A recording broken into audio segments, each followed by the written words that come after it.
Malam, Assalamualaikum warahmatullahi wabarakatuh. Tapi pun ini saya kali ini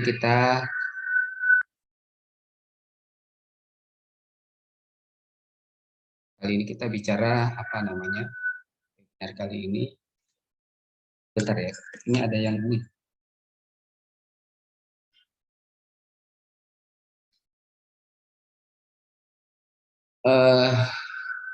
Saya dengan Pak Ben ya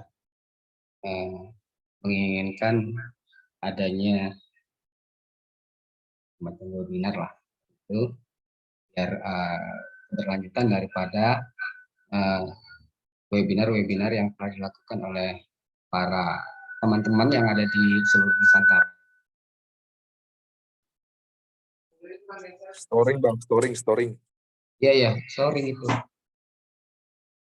Iya itu makanya.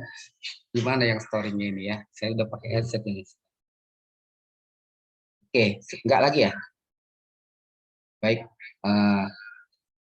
Pada malam ini, perkenalkan dulu ya. Saya Hasimkan SSNMA. Sekarang lagi ngambil program doktor pendidikan di Universitas Lampung. S1 di ISI Yogyakarta, S2 di Universitas Gadjah Mada,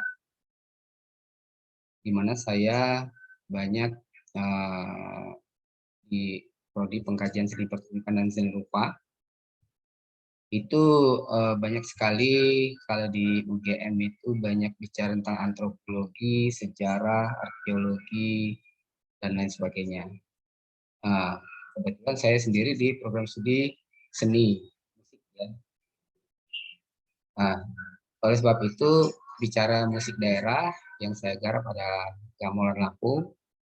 Nah, di situ saya harus meneliti bagaimana hubungan siapa yang memainkan alat musik ini. Dari penelitian saya, itu dari beberapa daerah yang saya kunjungi, termasuk sudah 14 tahun lalu, ternyata memang terhubung erat dengan kebudayaan dan peradaban. Jadi, saya mengungkapkan ini adalah untuk menyeimbangkan keilmuan di bidang musik, mana musik itu perlu kebudayaan.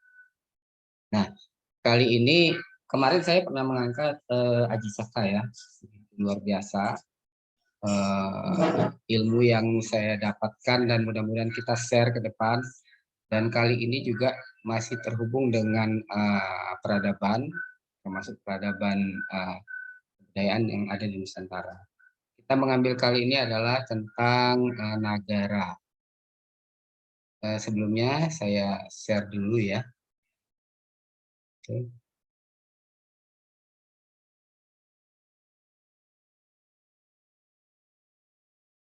Ya, kelihatan ya.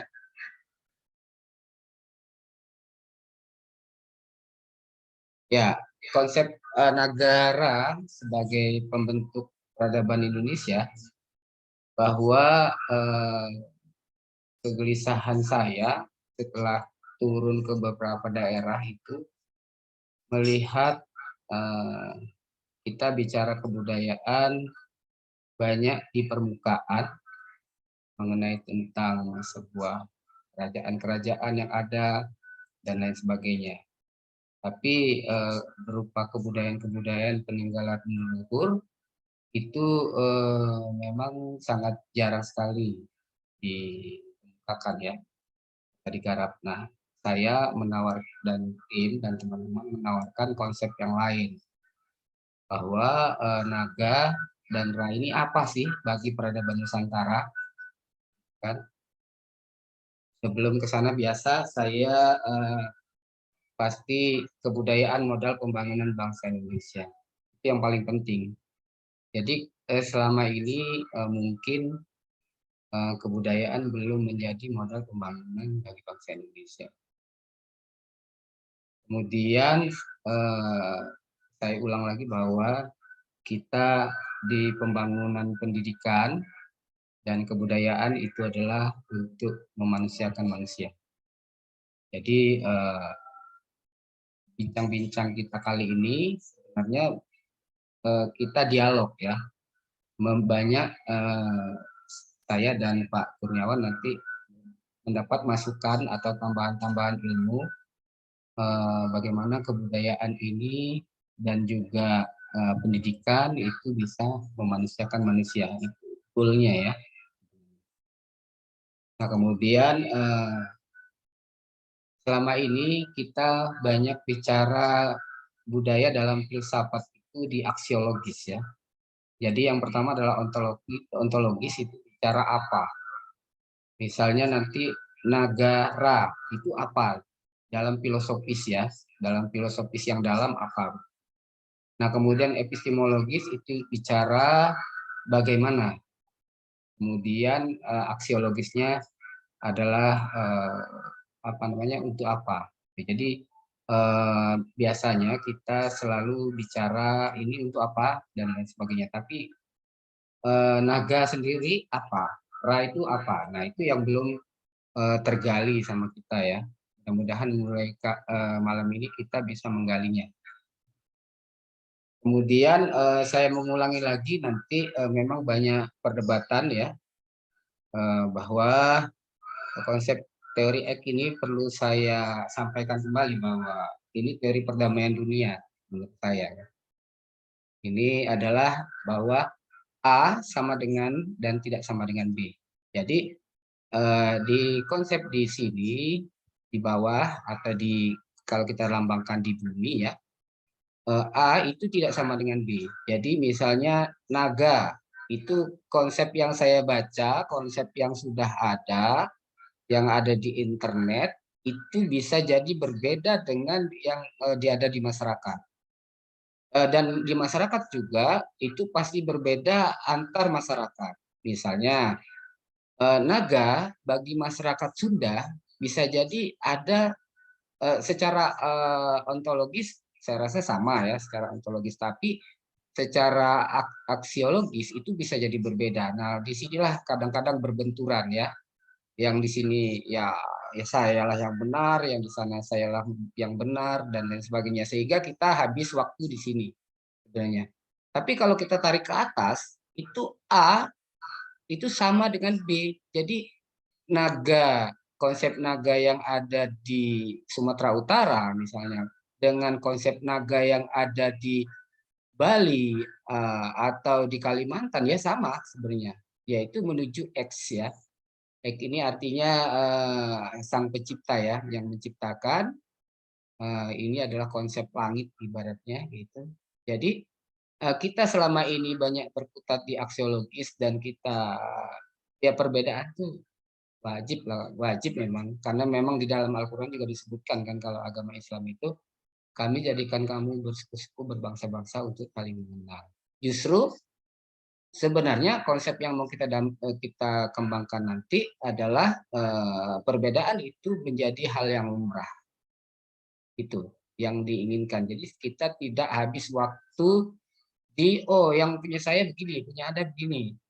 Itu memang wajib ada perbedaan tapi bukan untuk dipertentangkan. Itu yang paling penting. Nah, kemudian di dalam penelitian ini juga kita menggunakan teorinya Hall-Stewart bahwa yang relatif sederhana menyatakan lebih dahulu daripada yang relatif lebih rumit. Jadi nanti misalnya sebuah peradaban kita menggunakan baju yang sudah pakai zaman sekarang, mungkin zaman dulu pakai kulit kayu dan lain sebagainya, pasti kita secara teorinya bahwa kulit kayu itu menyatakan lebih dahulu. Jadi kita teori konstruktivisme, jadi artinya konstruktif, kalau kita bangun rumah itu dari pondasi dulu, baru nanti pasang lain-lainnya, atap, baru, dan lain sebagainya. Kira-kira begitu, jangan kita cerita dari atap dulu, turun ke bawah lagi, naik lagi, dan sebagainya. Kira-kira begitu. Nah, kita sebelum mengenal tulisan, ya, ternyata di sini kita bicara ada dua nanti, yaitu sistem di dalam pemerintahan ya, dan juga sistem kebudayaan. Jadi sistem kebudayaan sebelum mengenal tulisan itu ada 10 yang apa namanya, di sini bukan bicara agama ya. Jadi kita bicara sistem kepercayaan, yaitu percaya terhadap roh, nenek moyang dan lain sebagainya, bahwa leluhur kita dulu sebelum mengenal tulisan mereka bicara tentang sistem kepercayaan. Apa namanya, belief system ya. Nah, kemudian juga ada ekonomi, bicara barter. Nah, di sini ada kesenian kan, seni pertunjukan dan hiburan. Nah, posisi saya sebenarnya di sini, di kesenian ini. Tapi kesenian ini tidak bisa berdiri sendiri. Dia harus melingkupi 10 sistem kebudayaan ini. Ada teknologi di situ, kemudian sistem kemasyarakatan, organisasi sosial di mana manusia tidak dapat hidup sendiri kan. Makanya nanti ada naga di wilayah lain, di wilayah yang satunya dan lain sebagainya, sehingga wajar saja kalau misalnya apa namanya, peradaban itu ada yang mirip-mirip, misalnya kok ada Ra ini kan dari Mesir, nah kira-kira begitu gambarannya.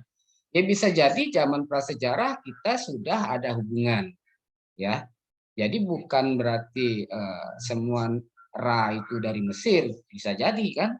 Nah itulah yang kenapa ada di Nusantara gitu kira-kira, termasuk sistem pertanian, kemampuan berlayar. Nah, ini juga nih kemampuan berlayar, bahwa sebagai pedagang, sebagai nelayan, kita sudah apa ya, bangsa Pun itu berhubungan dengan bangsa Nusantara, di mana umumnya Sumatera, termasuk di Jawa Barat juga kena ya kan, arti peradaban Pun itu, yang itu sudah berperadaban, kita berhubungan dengan bangsa Mesir. Kemudian bahasa dan sistem pengetahuan. Nah, ini yang kita garap ya. Saya ini dapat dari peradaban Jawa Barat ini sebenarnya, tapi di Sumatera ini dipakai ini sebenarnya ya. Tadi saya bilang bahwa Pun artinya itu, makanya ada Tabik Pun misalnya, ada kalau di Jawa Barat Punten dan sebagainya. Itu lambangnya apa? Ayam jago ya. Jadi di sini terlihat sekali peradaban ini, bahwa kalau saya cerita sedikit ayam jago misalnya. Kalau kesan-kesan kita pernah bahwa ayam jago ini dia hanya dipakai untuk aduan saja secara peradaban. Nah, padahal tidak demikian. Jadi memang zaman keratuan dulu mereka adu ayam jago ya, adu ayam, atau bahkan orangnya sendiri kalau mau merebut suatu kekuasaan itu mereka bertarung sampai mati. Gitu ya. Nah kemudian mungkin dilanjutkan juga yang punya ayam. Jadi di Selamat Hulu itu di atasnya itu ada peradaban beradu ayam apa jago gitu. Nah saya dapat informasi di Bengkulu ya, di Rejang itu, bahwa apa namanya, sang ayam ini ketika orang ngadu ayam begitu, terus sang pemimpin itu membawa ayam juga dengan tongkatnya, dengan keilmuannya. Tongkatnya tersebut bisa berubah jadi ayam, kemudian ayamnya itu bisa mengalahkan yang lainnya. Nah, sehingga ketika ayam-ayam mereka itu kalah, nah akhirnya bertanya sama yang apa tadi, pemimpin itu, sehingga mereka mau berguru dengan ajaran dan lain sebagainya ya, dengan membawa ajaran baru dan sebagainya. Nah kemudian Ra ini lambang penguasa langit ya, matahari. Memang Ra ini kalau kita lihat baik di internet itu, bahwa Ra adalah lebih ke lambang ke matahari yang dipergunakan oleh bangsa Mesir. Ya. Nah ternyata di Nusantara itu juga menggunakan lambang ini. Jadi bukan berarti bahwa semuanya berada di Mesir, tapi bisa jadi juga memang pernah Mesir itu kan terhubung ke Nusantara. Nah, apakah peradaban Mesir nanti kita kaji. Juga termasuk naga ini ya. Saya paling banyak sekali ketika turun ke lapangan, hampir di seluruh Nusantara ya. Saya ke Sumatera, Jawa, kemudian ke Kalimantan, ke Sulawesi. Ya, kalau awal-awal dulu memang ketemu peradaban dua ini, naga sama Ra. Ternyata naga ini adalah nagara kemudian menjadi bagian daripada atau apa namanya didapatkan dari istilah dua ini, nagara itu dari naga dan ra, gitu ya.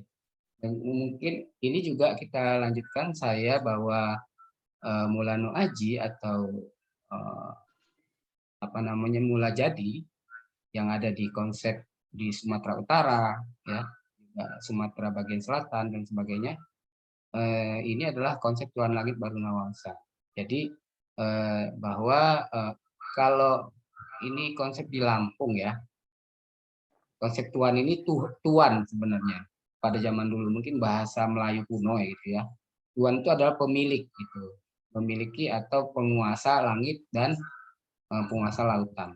Nah jadi kalau misalnya apa hubungan naga dan ra, nanti kita bisa bahas bahwa naga itu penguasa lautan, ya penguasa lautan, kemudian eh, langitnya adalah disimbolkan dengan matahari. Gitu. Nah ini tahta raja ya, ini kerajaan dari kerajaan Tulang Bawang yang saya dapatkan, mungkin di kerajaan yang lain ada seperti ini, di mana ada naga ini ada dua. Ini naga, ini juga naga, kemudian ada gambar manusianya, kemudian di sini matahari. Ya ini sesako namanya. Jadi ini senderan raja. Jadi konsepnya dari zaman dulu ya memang ini. Nah, saya juga bahwa memang malam ini saya lebih banyak menampilkan apa yang ada di masyarakat gitu. Ini juga gambar naga. Ya. Nah, kemudian juga saya temukan di apa namanya di Kutai juga lambangnya naga. Jadi konsep naga ini yang paling utama bahwa kalau di Eropa ya memang kesannya lebih apa mitologi yang umum ya gitu. Tapi beda dengan masyarakat timur. Jadi kalau masyarakat timur tentang naga ini adalah mitologi yang sangat penting dan sangat sakti, termasuk untuk menaklukkan naga ini juga sebenarnya pakai musik ya. Kira-kira gambarannya kalau peradaban naga yang ada di bagian timur deh. Nah, juga ada naga di Kaur ya, itu berbentuk megalit. Jadi dalam bentuk megalit, bahkan ada kampung naga juga dan lain sebagainya. Jadi semacam mitologi ini sangat penting. Kemudian ternyata dalam perjalanan penelitian saya ini saya belum ke daerah Laya ya, ke daerah Lahat ini. Tapi saya sudah menemui apa namanya Bang Malik ini, dia sudah memberikan informasi yang luar biasa tentang konsep naga ya. Jadi situ ada Puyang Laya yang kemudian kalau perkiraan saya ini kan di hulunya situs Gua Harimau. Kalau perkiraan saya, jadi malam ini kita bicara hari kemarin, hari ini, dan ke depan sebenarnya. Jadi apa yang akan kita lakukan, ini ada beberapa yang belum saya kunjungi.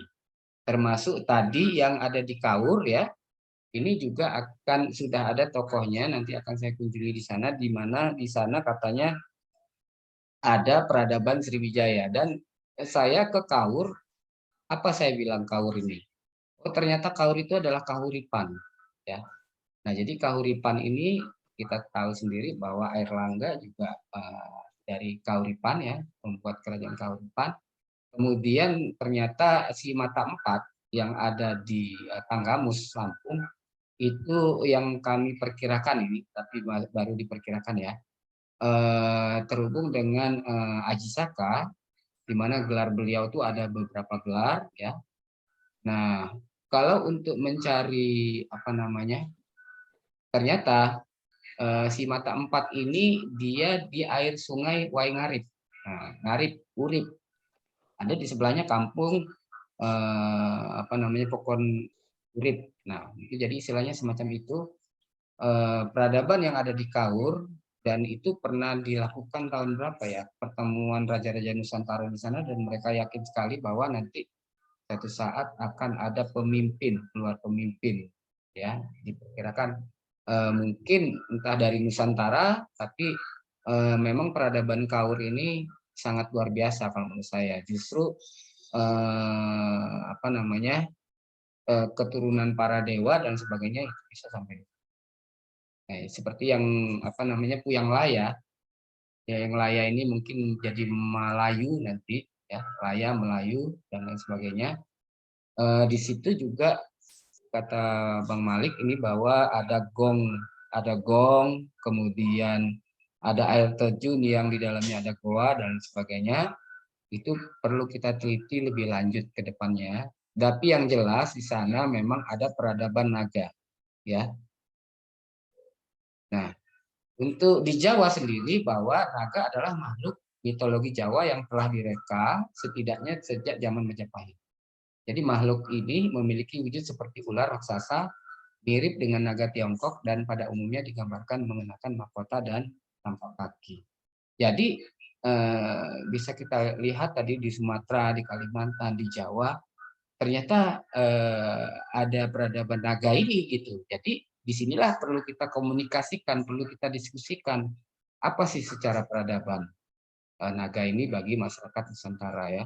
Kalau menurut saya sih adalah bagian dari pembangunan atau pembentukan negara ini.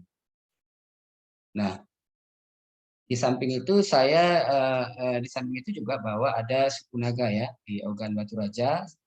Kebetulan saya sendiri orang Ogan, Senage sebutnya gitu. Kemudian kalau di Sumatera itu ada gelar Sinaga. Mungkin di wilayah lain banyak juga yang bersuku naga ini. Ya, bukan hanya di Sumatera, mungkin di Jawa dan juga Kalimantan, ya, dan Sulawesi.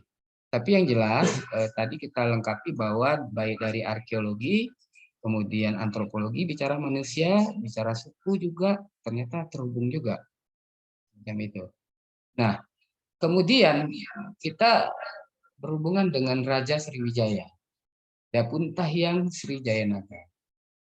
Ya, ini memang secara Pak Rahman Martabaya, ya, dia sudah ke hampir 60 makam puyang-puyang yang ada di Sumatera bagian selatan, Bengkulu, Lampung, Jambi, itu sudah semua. Ya. Ada datanya di saya, ada 60 sekitar puyang. Tapi memang belum menemukan puyang atau makam Dapuntahyang Sriwijayanaga. Nah, kalau saya lihat, kalau melihatnya sepertinya Dapuntahyang Sriwijayanaga ini adalah sebuah gelar, ya, sebuah gelar yang begitu bermakna, yang sinkretisme peradaban dari masyarakat yang ada di Sumatera ini, termasuk sampai ke Jawa, inilah direpresentasikan dari ke Dapuntahyang Sriwijayanaga. Ya. Nah, kemudian juga Aji Saka dan peradaban Naga Sakti atau Simata 4 ini Pak Rahman bilang bahwa di dalam beliau pernah ke makam Aji Saka, ya. Kemudian ini disebut Mata 4 dan makamnya Mata 4 alhamdulillah sudah ketemu kami kemarin dengan Bang Kurniawan, sudah ke lokasi dan terjadi hal yang luar biasa.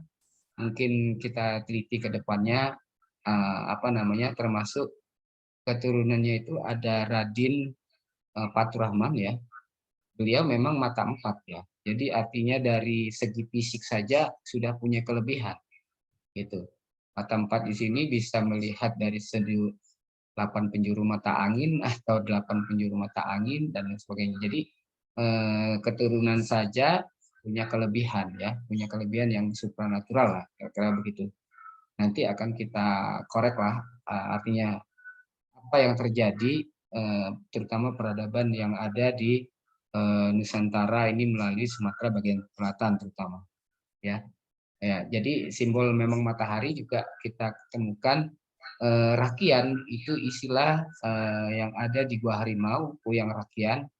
Yang pertama Puyang Aji, Puyang Rakian di Tihulu, kemudian Puyang Rakian Ratu Pesagi, gitu kan.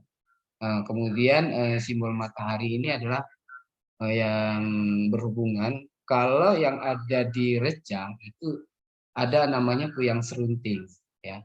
Kemudian juga sezaman atau punya kuyang spait lidah, dan itu kalau spait lidah dia terhubung ke Sumatera Utara atau peradaban Karo sebenarnya. Yang saya dapatkan dari narasumber Mbak Sri di sana bahwa apa namanya peradaban mereka memang terhubung ke Karo. Nanti kita lihat ya, yang di Sumatera Selatan juga lambang matahari ini memang banyak di Nusantara umumnya lambangnya begini. Termasuk juga yang ini di Basmah ya, lambang matahari. Kemudian ya Gunung Krakatau dan Gunung Rajaba sebagai hubungan peradaban Aji ini yang melambangkan representatif dari Nagara tadi. Jadi umumnya puyang-puyang itu puhyang ya, ada pun tahyang misalnya dari situ. Kemudian itu kan bahasa Melayu ya, puyang. Nah, itu perjalanannya memang ada dua jalur. Yang pertama dari pegunungan, kalau di Sumatera Utara itu ke lewat Barisan, Bukit Barisan, lalu ada yang lewat apa namanya lewat laut begitu. Nah, hubungan dengan bangsa pun ya. Jadi kalau misalnya tadi bangsa pun hubungan dengan matahari, Dewara di matahari di bangsa pun gitu. Nah, ternyata memang terhubung terutama ke Sumatera ya. Jadi wajar kalau misalnya Ra peradaban ini ya tersambung ke Sumatera, melalui Sumatera ini lalu ke Nusantara ini ya, bisa jadi ke Jawa, ke Kalimantan dan sebagainya. Jadi Aswawarman juga putra Kedungga itu adalah putra dari matahari kan gitu. Artinya memang konsepnya semacam itu. Nah, kemudian ini konsep dari bangsa pun ya, lambangnya memang matahari juga. Nah, saya begini, memang saya meneliti naga ini hubungan dengan Islam ya, hubungan dengan Islam. Jadi ternyata di dalam surat Asy-Syura ayat 29 disebutkan bahwa Allah itu menciptakan apa namanya binatang yang termasuk binatang yang melata, gitu kan? Termasuk binatang yang melata. Tapi di dalam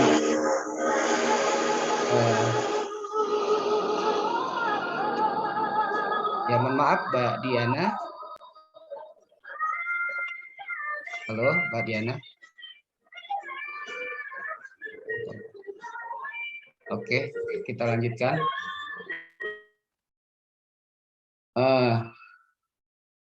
Di dalam ya saya lanjutkan tadi yang jadi peradaban Islam yang saya baca memang artinya bahwa sebuah mitologi baik yang nyata dan tidak nyata bahwa Allah itu memang menciptakan binatang-binatang yang melata begitu kan, jadi merupakan bagian ciptaan dari Allah sendiri. Jadi kalau kita mengkaji secara Islam ya pasti kita terhubung dengan ilmu pengetahuan tadi bahwa sistem kepercayaan, sistem teknologi ya, sistem ilmu pengetahuan.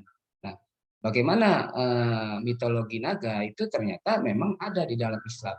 Nah, walaupun tidak diajarkan secara spesifik, artinya apalagi naga ini kalau binatang yang lain masih mungkin disebutkan ya, istilahnya binatangnya semacam ini, kita sebenarnya diajarkan untuk apa namanya membuat manusia itu bersyukur gitu. Jadi bahwa Allah itu menciptakan apa namanya binatang-binatang semacam naga, harimau, gajah dan lain sebagainya. Kita harus bersyukur bahwa ada ciptaan yang maha kuasa. Ya, jadi sebenarnya di dalam Islam juga apa namanya naga ini diceritakan ya, tapi tidak terlalu spesifik gitu. Kita supaya untuk pandai-pandai bersyukurlah sebagai manusia bahwa Allah itu menciptakan segala sesuatunya yang ada di langit dan di bumi. Nah, apa hubungan Mekah dengan ini? Bahwa Mekah ini kan terhubung ke Ibrahim ya. Ya, jadi ajaran Nabi Ibrahim, di mana Nabi Ibrahim juga kita baca di risalah di sejarah Nabi Ibrahim, beliau juga apa namanya bahwa Nabi Ibrahim ini adalah nabi apa nabinya para agama-agama ya di seluruh dunia gitu kan. Di bapaknya agama lah kira-kira. Nabi Ibrahim juga menceritakan risalah tentang Tuhan apa namanya terhadap matahari, bulan, bintang dan lain sebagainya. Jadi memang terhubung. Kalau saya melihatnya begitu. Nah, hubungan Nusantara dengan Arab ya banyak yang beredar sekarang walaupun belum terdata ya. Jadi ras manusia pertama yang utama itu bangsa Arab kan. Kemudian Nusantara ini katanya yang kedua, kemarin saya baca di YouTube dari Malaysia semacam itu ya. Nah ternyata saya temukan di Nusantara ini yaitu Jintun yang ada di Kutai. Nanti ini kan bangsa Melayu ya, Jintun atau Jantan nanti kan begitu, bahwa mereka mengakui bahwa leluhur dari suku Jintun ini berasal dari Arab. Saya langsung ketemu tokohnya di sana dan juga ada gelar Aji Remas Pintun di Gua Harimau juga.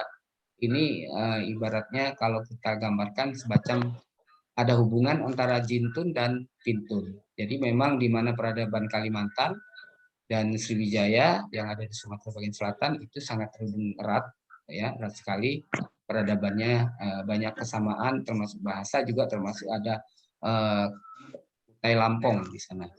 Ya, jadi nanti kita bicarakan ini. Nah,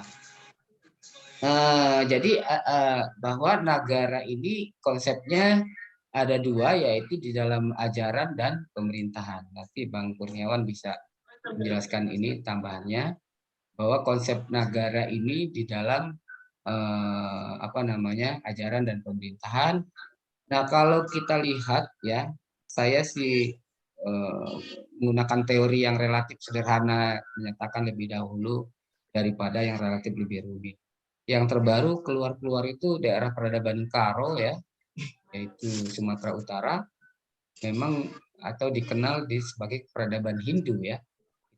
Tapi sebenarnya kalau naga ya, kita baca bahwa sebelum Hindu Buddha itu sudah ada ajaran naga gitu. Peradaban naga di Nusantara ini sudah ada gitu. Jadi memang apa namanya naga tersebut disimbolkan kepada pemerintahan. Jadi pemerintahan di sini adalah kalau zaman dulu Puyang atau orang yang pertama di sana, kemudian jadi pemimpin ya di suatu tempat ya, kemudian disebut datu dan lain sebagainya. Disinilah pasti artinya biasanya pemimpin tersebut menggunakan peradaban naga ini, gitu ya. Nah, jadi inilah peradaban apa pergerakan pusat ajaran dari apa di daerah Karo bergeser. Nah, kenapa di Sumatera bagian selatan, terutama Palembang, Lampung dan sebagainya, kurang terasa di mana nanti terah ini ada dua. Yang pertama adalah terah dewa, yang nama-nama tersebut mereka menggunakan nama-nama dewa. Yang kedua adalah terah aji ya, gitu. Nah kalau terah aji ini kalau saya lihat mereka terutama di Sumatera bagian selatan yang tadi terhubung ke bangsa Arab ya, jadi terhubung ke sana. Walaupun konsep naga yang ada di sini juga bisa jadi kita pernah menjadi leluhur yang sama, gitu kan, macam itu. Nah ini juga peradaban Karo, Lampung Bugis, di mana persebaran sama. Jadi banyak berita-berita yang mengungkapkan demikian. Jadi peradaban yang dari di sini ajaran ya, ajaran Karo kalau kita lihat adalah mereka yang sekarang konsepnya seperti Hindu ya, sepertinya semacam itu.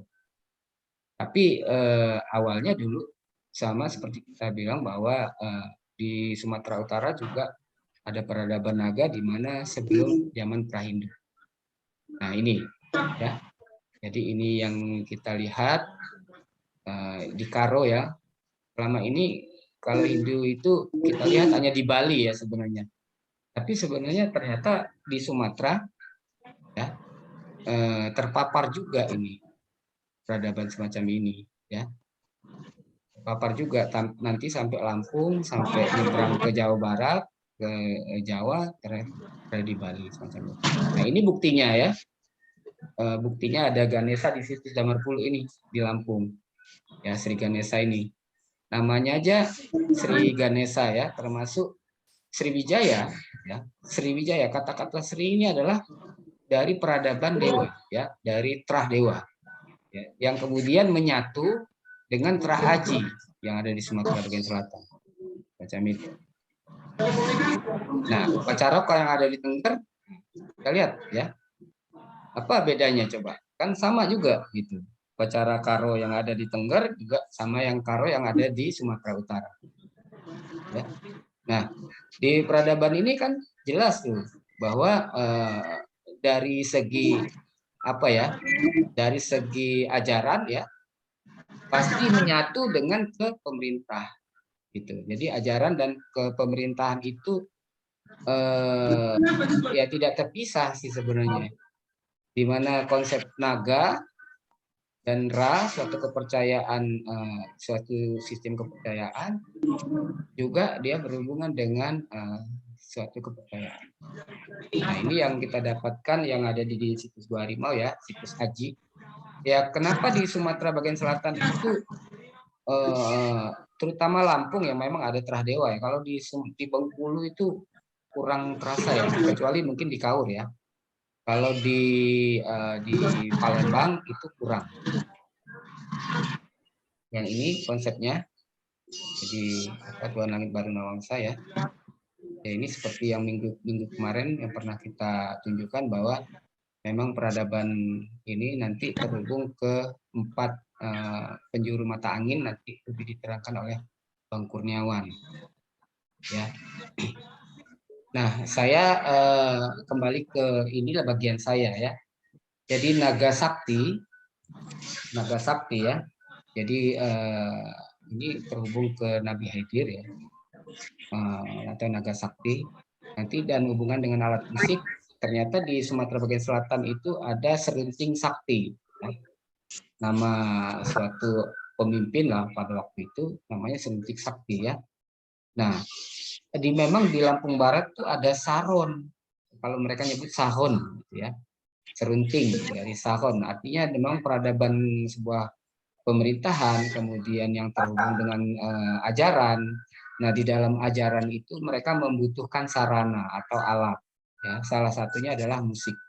Nah, saron ini hampir kayaknya sepertinya ketemu bahwa ternyata saron ini berhubungan dengan ajaran dan suatu pemerintahan tadi. Juga apa namanya? Kadap ya. Kadap ini adalah berupa kendang ya. Setelah apa namanya, kalau naga sakti itu kan hubungan kan dengan naga ya sebenarnya. Kalau sakti-sakti ini terhubung ke naga. Nah, kalau kadap ini kan sudah ada juga alat musik berupa kendang di Lampung Barat itu disebut juga kadap. Jadi apakah istilah nama Ra ini terhubung juga dan lain sebagainya, memang begitulah gambarannya bahwa gamelan juga sebagai alat musik peradaban para raja-raja pada waktu itu digunakan untuk pemerintahan dan juga sistem kepercayaan. Ini bagian saya gimana. Ya itu mungkin demikian penutur dari saya. Saya sebenarnya lebih ke ini, tidak begitu banyak membahas tentang naga itu sendiri, nanti kita bahas bersama-sama. Saya hanya memberikan paparan bahwa peradaban Nusantara itu ya kalau nggak zaman klasik ya, artinya justru sebelum zaman Hindu yang saya temukan bahwa memang peradaban mereka itu di Nusantara itu adalah peradaban naga, ya peradaban Ra gitu ya. Jadi naga dan Ra ini bisa jadi artinya dibawa oleh peradaban Mesir ya, Ra-nya ya, peradaban Mesir kuno, karena memang sangat begitu kental dan begitu ketara apa namanya peradaban Mesir di sini. Tapi memang bisa jadi leluhur kita yang tadi saya yakin terkoneksi dengan keturunan Nabi Ibrahim, bahkan Nabi Adam, ya kira-kira begitu. Kita mempunyai peradaban yang sama, ya. Termasuk tadi saya bilang bahwa Islam bukan tidak bicara naga, ya. Bahwa Islam bicara tentang seluruh binatang yang melata, ya binatang-binatang juga ciptaannya, gambarnya. Tapi memang kita ya apa ya? Karena mungkin mitologi ya. Tapi mitologi nanti di dalam kebudayaan ada mitologi ontologis dan fungsional. Ke depan peradaban Nusantara perlu juga kita kembangkan mitologis. Misalnya begini loh, mitologis di sini. Kalau kita datang ke suatu tempat, ya, asal jangan menentang agama saja, ya. Saya bertentangan dengan saya. Kita ke suatu tempat, oh di sana kalau lempar koin nanti jodohnya apa namanya dapat jodoh, atau apa namanya jodohnya awet dan sebagainya. Itu kan mitologi. Nah, mitologi ini ya bisa kita kelola dengan baik, ya. Jadi kalau digabungkan dengan ontologis, jadi ilmu apa nyata dan sebagainya menjadi fungsional. Jadi naga dan ra ke depan menurut saya di samping jadi peradaban Nusantara ini, tapi juga bisa menjadi apa ya aksiologis tadi, artinya bisa menjadi perbedaan-perbedaan tadi kita olah jadi keunggulan. Kalau mau dibikin pariwisata, mungkin misalnya daerah departemen pariwisata menjadi suatu peradaban, saya rasa kenapa tidak gitu loh. Kalau misalnya di Eropa terkesan negatif tentang naga, tapi di masyarakat timur justru positif gitu ya. Jadi tentang konsep naga ini justru positif, dan bahwa saya belum tahu apakah yang disebut negara Indonesia ini berasal dari dua kata itu.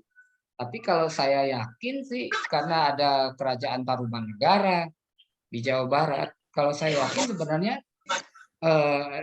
menyebut negara Indonesia, ya, atau nation itu ya berasal dari naga dan ra. Sehingga ya menurut saya naga dan ra ini layak menjadi milik bangsa Indonesia, walaupun ra-nya sendiri berasal dari Mesir. Adapun nanti naga dan ra ini sebenarnya bukan sistem keagama yang seperti sekarang, ya. Jadi agama yang kalau Islam tidak melihat simbol-simbol naga dan ra ini sehingga harus dimurnikan masyarakat Indonesia. Kok banyak yang bicara naga, bicara ra, kayaknya takut nanti apa namanya mereka lupa dengan ajarannya. Oh tidak juga sebenarnya. Justru ketika mereka belajar tentang naga ini, bahwa naga ini ciptaan Allah Subhanahu Wa Taala, dan bahwa kebesaran Tuhan kita itu adalah sangat tinggi, dan disitulah rasa kekaguman kita kepada Sang Pencipta. Kemudian menurut saya ya bangsa Indonesia akan maju menurut saya. Jadi kalau saat ini kita habis di bertentangan A tidak sama dengan B, maksud saya naga di sana beda loh dengan saya. Kalau saya artinya ini yang satunya begitu juga, yang satu begitu juga. Kita kadang-kadang habisnya di situ waktu, ya. Tidak kita mengembangkan naga ini apa sih? Kita jadikan peradaban kita ternyata dari segi sejarah ternyata leluhur kita sudah mengenal naga dan ra ini zaman prasejarah, bahkan sebelum adanya agama Hindu. Kan sangat luar biasa, berarti leluhur kita bukan leluhur yang biasa, begitu kan? Berarti leluhur kita sangat tinggi peradabannya, dan cenderung bahwa naga ini sebagai pemimpin, berarti leluhur kita adalah seorang pemimpin yang besar. Jadi wajar kalau di mana-mana daerah-daerah yang ada di kita ada sebuah kerajaan. Dan bahkan Sriwijaya sampai sepertiga dunia misalnya, atau Majapahit sampai ke Madagaskar misalnya. Kan luar biasa gitu kan menurut saya. Nah, jadi dari webinar ini, ya, kalau saya sarankan perbedaan itu, ya itu juga ada dalam Al-Quran, ya. kami jadikan kamu berbeda-beda, bersuku-suku untuk saling mengenal gitu kan, memang ada gitu toh. Kenapa harus pertentangan? Memang ada, tapi bukan menjadi bagian yang harus menghabiskan waktu, tenaga, dan biaya, sehingga kita tidak memikirkan hal ada yang lebih penting, lebih hakiki dalam pembangunan memanusiakan manusia. Ya, jadi memanusiakan manusia tadi dari konsep pendidikan jelas ya bahwa manusia itu perlu pendidikan, tapi pendidikan tanpa kebudayaan, saya rasa manusia ya belum memanusiakan manusia. Nah, sehingga kenapa tadi di awal bahwa pembangunan Indonesia ya, pembangunan ini kami dari komunitas Indonesia Jaya ini pengen bahwa Indonesia ini jaya gitu loh. Ya. Dengan kebudayaan ini Indonesia ini kaya gitu. Ini baru satu kata naga dan ra saja. Sudah luar biasa, kita terhubung ke peradaban Ra bahkan. Ya. Peradaban Mesir ya. Artinya begitu. Jadi kita jangan takut ketika oh ini peradaban Mesir, dewa matahari dan sebagainya. Pada zaman itu mungkin dalam rangka pencarian konsepnya. Bukan mereka seperti leluhur kita, ada Sri Ganesha ya. Saya dengar di Lampung, wah ini takut nanti kita leluhur kita menyembah ini. Pada saat itu justru Ganesha itu adalah lambang ilmu pengetahuan, ya kan gitu. Bahwa leluhur kita mereka sudah ada ilmu pengetahuan yang cukup tinggi.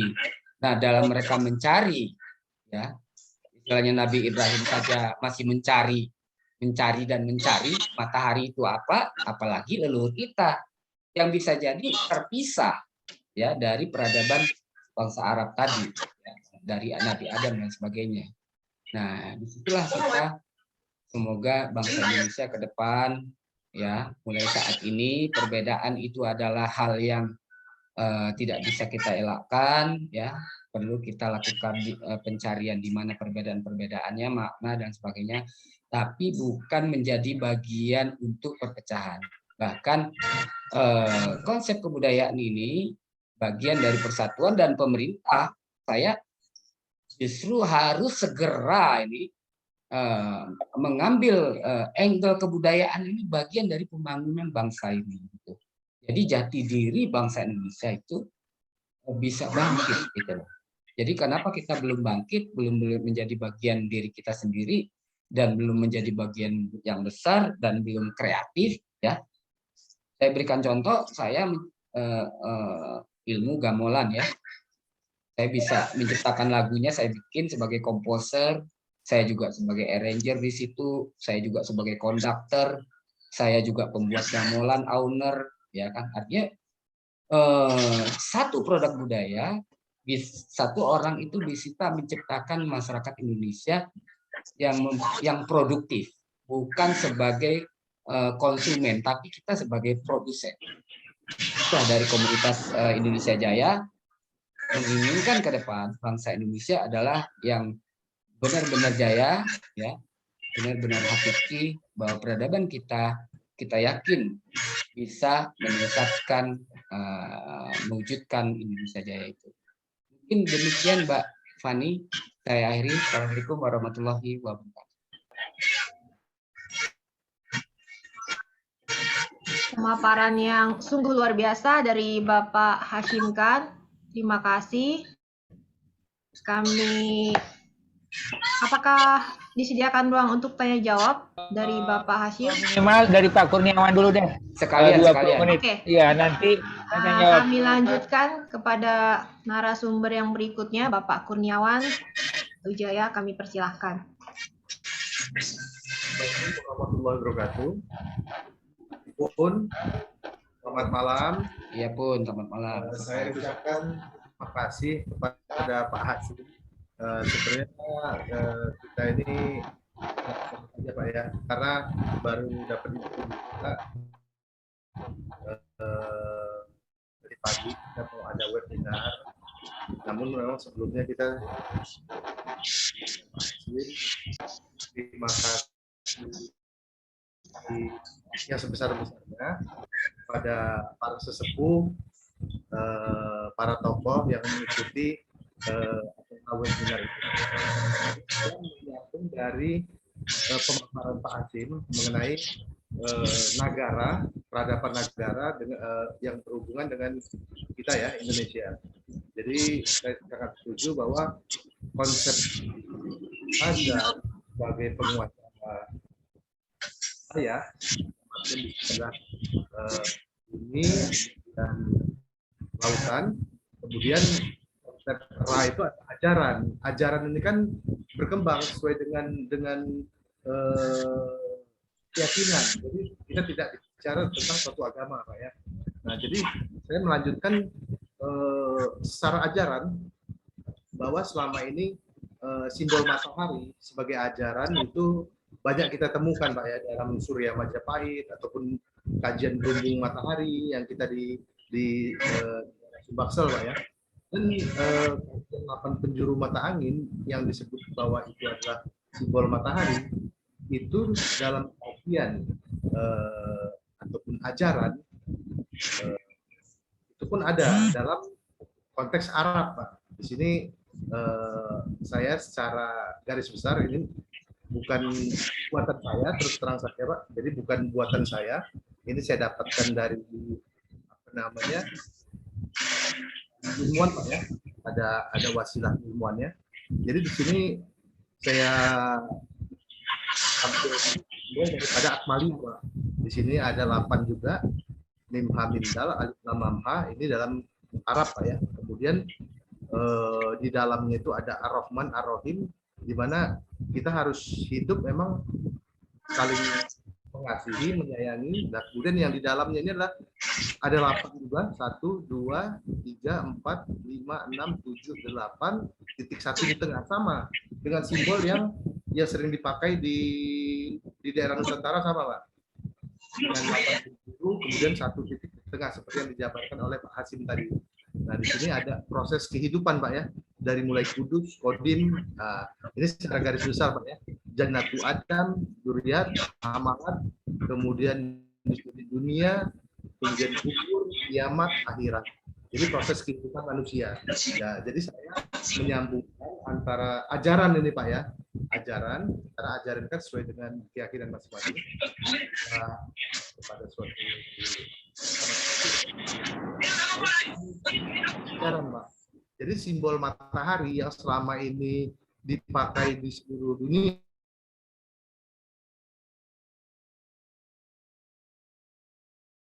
Pak, baik di Mesir, kemudian kan penjuru angin, Pak. Jadi kalau ini di tengah, Pak ya.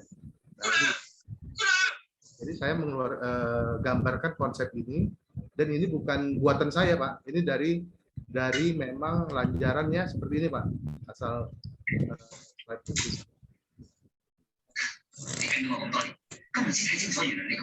kemudian ini bisa diperbesar, Pak. Nah, jadi simbol tadi, tapi saya tidak menerangkan secara dalam, Pak ya.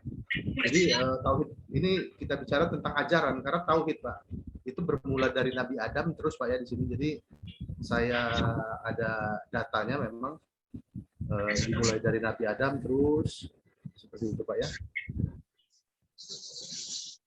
sampai ke Nabi Muhammad SAW, kemudian kepada Siti Fatimah Zahra, kemudian kepada Hasan Hussein, baru jalur nanti sampai ke Syarif Hidayatullah, Pak, Sultan Cirebon, dan terus berlanjut sampai saat ini.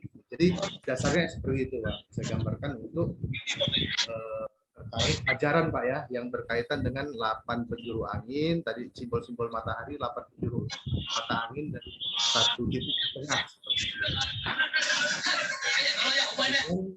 Selanjutnya dengan konsep naga, saya tampilkan ini adalah salah satu pusaka yang dibawa oleh leluhur, Pak, yang dibawa oleh leluhur, disebut dengan hubungan dewa, gitu, Pak ya, yang dicatatkan dalam tulisan bahwa datang dari berhubung matahari, Pak. Dan ini juga nanti ke depannya akan kita tampilkan juga silsilahnya, sudah 40 generasi sampai 42 generasi. Nah, di sini bisa kita lihat ini cikal bakal keris, Pak. Jadi sampai saat ini, Pak, dari peradaban yang lalu sampai saat ini pun para sultan-sultan, Pak ya, para sultan-sultan tetap menggunakan keris sebagai simbol kekuasaan.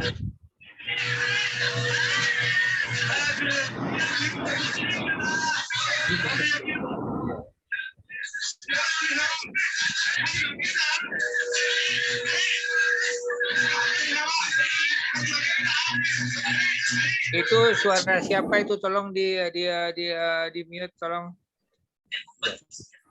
我識得我哋啲軍嘅官心，貶佢做文職，嚇死異鄉。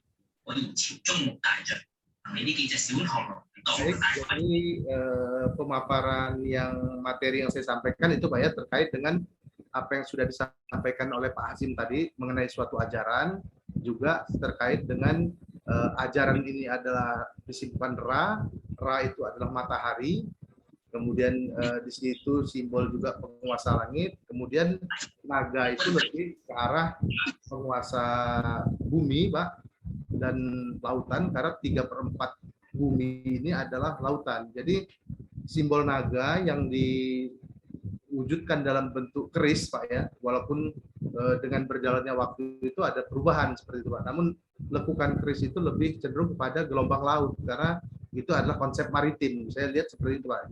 Jadi terkait dengan bumi dan samudra itu adalah konsep maritim yang disimbolkan dengan naga. Kemudian Ra itu adalah ajaran. Ajaran ini ya dari setiap peradaban dan wilayah punya ajarannya masing-masing. Baik kita yang di Nusantara maupun yang tersambung juga dengan Arab, Pak ya. Karena di sana dimulainya manusia yang pertama Nabi Adam dan istrinya Siti Hawa. Mungkin itu yang bisa saya sampaikan. Nanti dilanjutkan bila ada untuk diskusi, Pak ya. Seperti itu. Baik, saya akhiri. Wassalamualaikum warahmatullahi wabarakatuh. Terima kasih banyak kami ucapkan kepada Pak Kurniawan untuk memperlengkapi pemaparan dari Bapak Hasyim. Selanjutnya kami persilakan kepada para pemirsa yang hadir untuk jika ada pertanyaan silakan ditanyakan.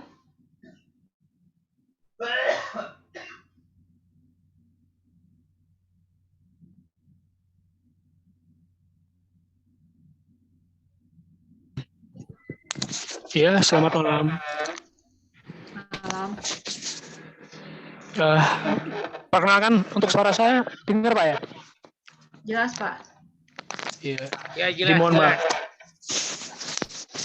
Ya, mohon maaf nih kalau apa.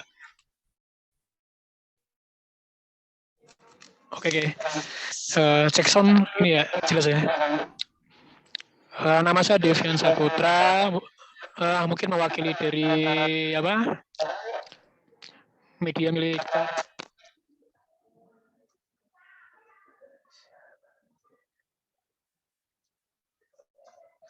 Diana Opadia ya. Ya, ini mungkin saya mulai dengan pertanyaannya, Pak. Untuk mengenai konsep negara, mungkin dari sejarah leluhur Nusantara, mungkin saya ada sedikit pertanyaan ya mengenai mungkin ada keselarasan dengan sedikit yang saya terima dari informasi tadi adalah tentang naga.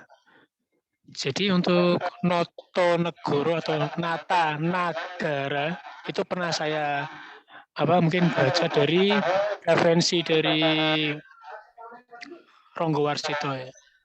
Nah, beliau ini mungkin dari Surakarta. Nah, di daerah Gunung Lawu ini ada satu candi yang menyimbolkan juga ada satu bentuk relief di Candi Suko berupa burung Garuda mencengkram naga.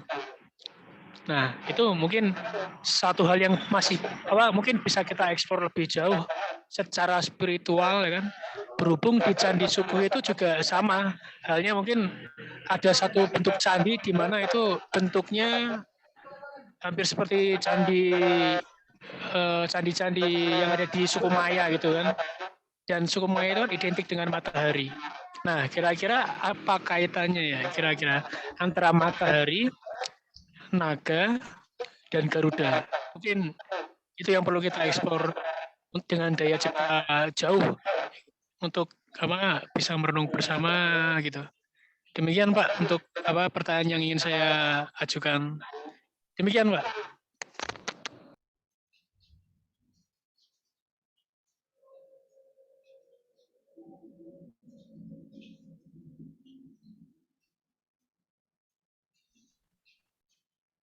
Silakan untuk pertanyaan diajukan kepada Bapak Hashim atau Bapak Kurniawan ya.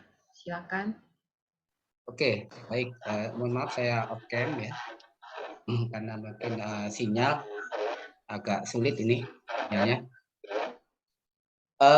Kepada Mas Devian Saputra ya, di pemaparan saya tadi bahwa konsep naga dan ra ini kan ternyata pra-Hindu atau sebelum zaman Hindu juga Nusantara ini sudah menggunakan naga sebagai suatu peradaban dan matahari. Bisa jadi kalau matahari kan terhubung ke Dewara atau Bangsa Pun dan lain sebagainya, tapi bisa jadi juga memang leluhur kita matahari ini kan sangat luas ya pengertiannya, di mana bicara astronomi, bicara ilmu perbintangan, di mana zaman dahulu itu juga dibutuhkan di dalam navigasi ya. Secara tadi kan saya jelaskan bahwa sebelum bangsa Indonesia mengenal aksara, ya itu ada 10 sistem kebudayaan. Di situ adalah salah satunya adalah teknologi. Nah, leluhur kita menggunakan matahari itu sebagai ilmu pengetahuan dalam menentukan arah angin, ya timur, barat, utara, selatan. Apalagi kalau di Jawa, ya kebetulan saya juga di Jogja ya kuliahnya.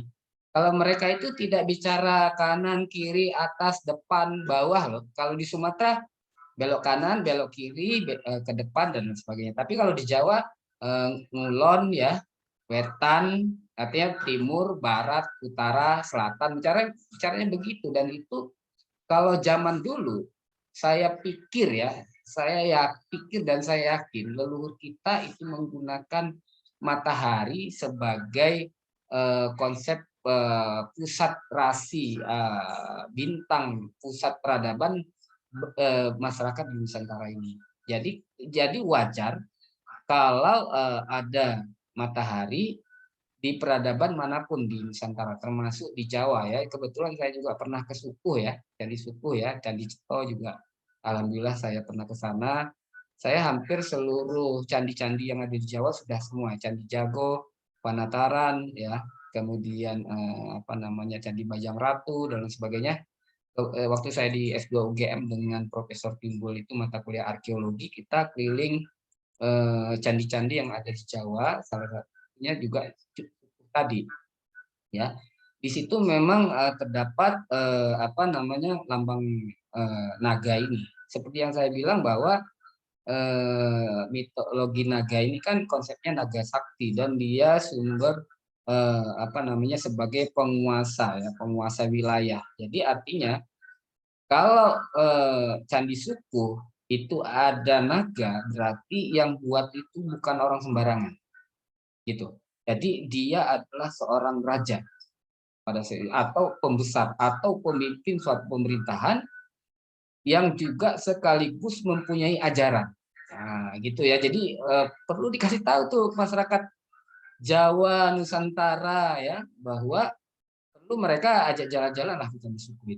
Artinya di situ bahwa kalau orang Jawa ada Majapahit, ada Mataram, ya kalau saya yakin, walaupun misalnya Mataram di mana makam rajanya yang pertama dan sebagainya, kalau saya yakin ketika di relief-relief itu ketemu ada naga, ada juga matahari, ya pasti di situ yang buat tadi yang saya bilang konsep bahwa naga ini naga sakti ya, bahkan terhubung ke apa ya, sebagai nabi kita ya, kalau Islam itu Nabi Haidir gitu ya, sebagai penguasa samudra yang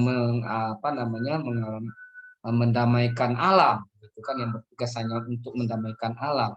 Nah, jadi ketika orang ini atau pemimpin kita itu tadi berhubungan dengan naga yang kemudian dia representasikan ke relief yang ada di Candi Suku, berarti bahwa penguasa tadi bukan hanya penguasa di laut juga, dia berarti raja gunung juga. Makanya konsep tadi adalah Tuhan Langit Baruna Wangsa. Jadi itulah leluhur kita, Tuhan Langit Baruna Wangsa ini artinya bahwa mereka sudah mempercayai adanya akan yang Maha Kuasa. Jadi yang Maha Kuasa ini adalah sebagai penguasa langit dan penguasa samudra. Makanya kemudian di ajaran Hindu itu ada 9 dewa ya nanti ya. Misalnya ada Iswara, ada apa namanya, ada Mahadewa, ada Siwa, ada Brahma dan sebagainya. Nah itu juga konsep 9 di mana penguasa ini menguasai 8 penjuru langit ya. Dan itu pernah kita bicarakan waktu yang lalu tentang Aji Saka dan juga kali ini. Jadi memang pemimpin kita pada saat itu di samping mereka mempunyai pemerintahan, tapi juga bukan pemerintahan, tapi mereka seorang yang religius. Artinya konsepnya dewa raja ya. Artinya konsepnya semacam itu. Artinya kalau Sultan Jogja itu Kalifatullah Panatagama kan, Ingkang Sinuhun Panjenengan dan sebagainya kan. Ada Kalifatullah Panatagama. Jadi dia pemimpin bagi masyarakatnya, tapi dia sebagai pemimpin kan luar biasa gitu. Nah ini yang perlu Mas Devian kita ajarkan kepada generasi penerus, bahwa kita bagian dari mewarnai peradaban dunia, bukan kita bagian dari yang hanya ekor saja. Jadi kita yang mewarnai peradaban dunia.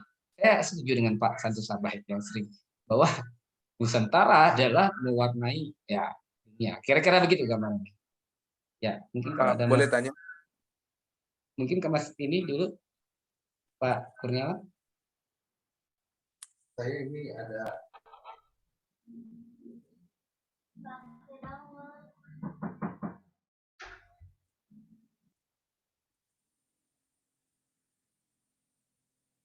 Nah, kalau belum saya mau coba mau nanya aja Bang mengenai Tuan Langit Baruna Wangsa itu kata-kata itu dari mana ya Bang ya? Oh, Mbak Pani, saya langsung jawab betul? Iya, silakan.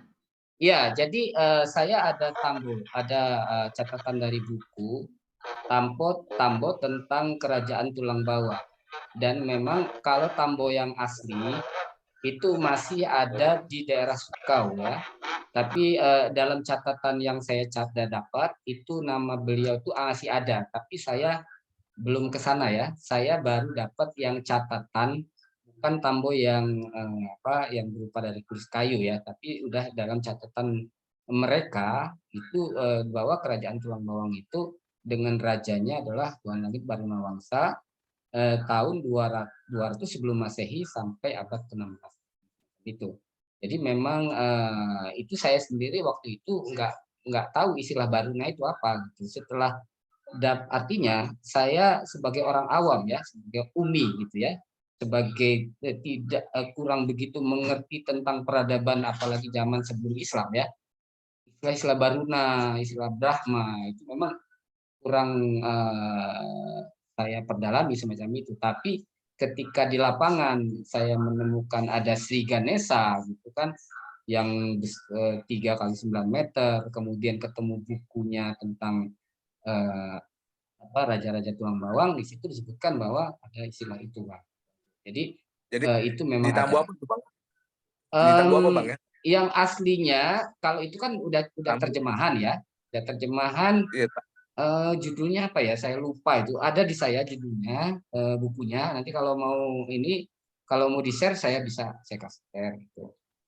Tentang berarti ada ya kata-kata di Tambo itu ya, Taruna Tuhan Langit Baruna Wangsa ya? Iya, memang ada ya. Kalau masyarakat Lampung kan mereka saat ini kan sudah Islam ya.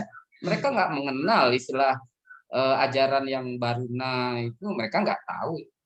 Tapi karena ada tambonya begitu, memang ditulis begitu, ya paksa kita keluarkan. Tambo Lampung ya Bang ya? Tambo Iya, Lampung di Lampung, atau iya. Tambo apa Bang? Di Lampung. Di Lampung. Tapi yang asli saya ditulis dalam buku catatan yang sudah terjemahan itu dituliskan nama almarhum yang sudah sudah almarhum ya. Nah, anaknya juga yang nyimpan itu ditulis di situ, tapi saya belum ke sana, belum saya ambil yang ke depan ini. Tapi rencana saya akan makanya saya bilang sebenarnya webinar kita kali ini sebenarnya tidak hanya bicara masa lalu dan hari ini, tapi mau bicara masa depan juga. Tadi kan sepertinya saya bilang bahwa yang Tuanku yang Layak, kemudian Peradaban Kaur yang katanya dari Sriwijaya, kemudian Mata Empat, itu yang ke depan ini akan kita perdalam lagi. Tapi yang jelas memang peradaban Terah Dewa itu memang ada di Lampung. Kalau makanya saya bilang kalau di Bengkulu itu di Rejang itu Mbak Sri ngomong dia ngotot bahkan kami nggak ada kena istilah hidup Buddha di wilayah kami di wilayah Rejang, termasuk di Palembang, di Ogan dan sebagainya kan. Nah ternyata di Lampung ada Terah Dewa itu yang kita lihat juga memang terhubung ke Rejang juga bukan Terah Dewanya artinya peradabannya gitu terhubung juga ke daerah Karo ya, juga Pati Guling Sekaro kalau di Lampung itu memang Karo gitu. Itu peradabannya.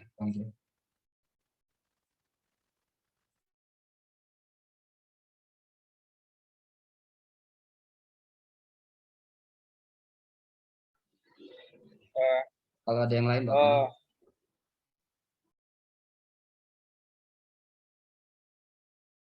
Apakah cukup menjawab? Sudah selesai ya. Nggak apa-apa. Ya. Ya. Interupsi sebentar Mbak Fani dan para peserta sekalian, pemateri juga. Ini mohon maaf. Terima kasih. Saya mengucapkan terima kasih kepada Mbak Fani yang udah bantu saya. Ya kan, terima kasih banget ya kan. Ini kita baru akhirnya terwujud ya kan. Terwujud Pak Hasim, makasih. Om Kurniawan juga. Bang Devian, saya minta tolong dihandle, kasihan sama Mbak Fani sampai jam 9 aja karena saya yakin perdebatan akan panjang. Nggak apa-apa ya Bang Devian ya. Nanti kita atur lagi. Saya sungguh nggak enak kalau udah lebih dari jam 9 sama Mbak Fani karena beliau ada kegiatan lain. Beliau seorang pendeta juga untuk mempersiapkan besok. Boleh di-handle nanti jam 9 Mbak Mas Devian ya.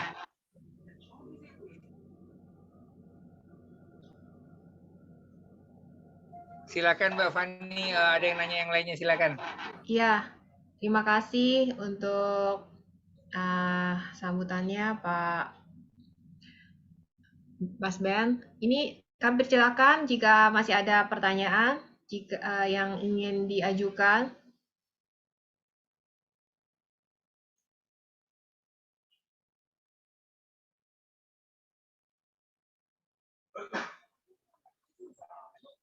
Atau jika belum ada sambil menunggu Mbak Fani dapat saya beritahukan kepada rekan-rekan komunitas kita ini mungkin agak berbeda dengan yang sudah-sudah.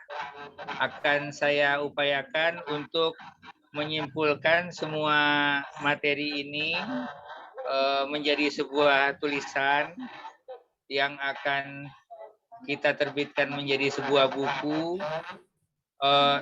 minimal 1 buku 1 bulan, bisa didiskusikan bersama jika ada rembukan dan segala macamnya, dan nanti komunitas kita nanti insya Allah berbadan hukum. Kemajuannya, progresnya akan saya laporkan baik di webinar setiap minggu ini ataupun di grup nantinya. Kira-kira seperti itu Mbak Fani.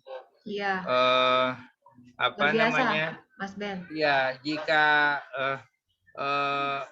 coba Bung Jeff, saya kasih panggung Bung Jeff. Silakan Bung Jeff, bisa dikomentari helat kita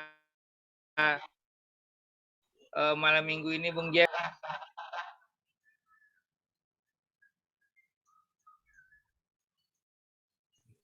Ya, terima kasih, Bung Ben.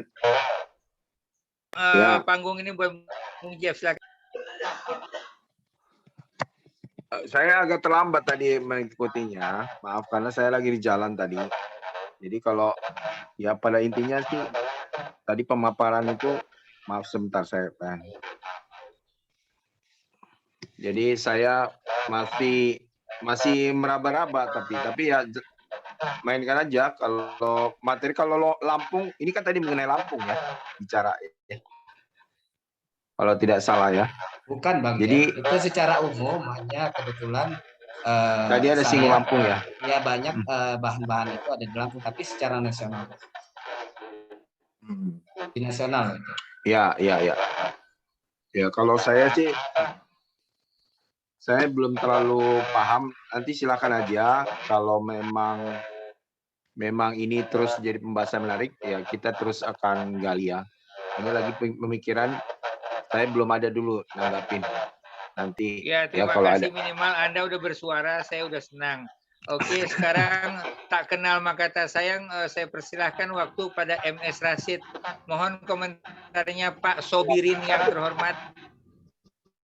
Saya berharap nanti lain kali kalau bisa waktu mungkin Pak Akum bisa tampilkan lah itu tamu yang yang tentang taruh Ulangi Baruna Wangsa, jadi biar enak gitu kan kita lihatnya kan. Saya kasih Bang Jol nanti cek ini. Oke, ya, makasih. Ya, terima kasih Bang Jaf untuk sepatah dua patah katanya. Kami persilakan jika ada pertanyaan lain. Pak Rashid katanya. Silakan Pak. Oh iya, terima kasih. Mungkin saya bukan bertanya ya.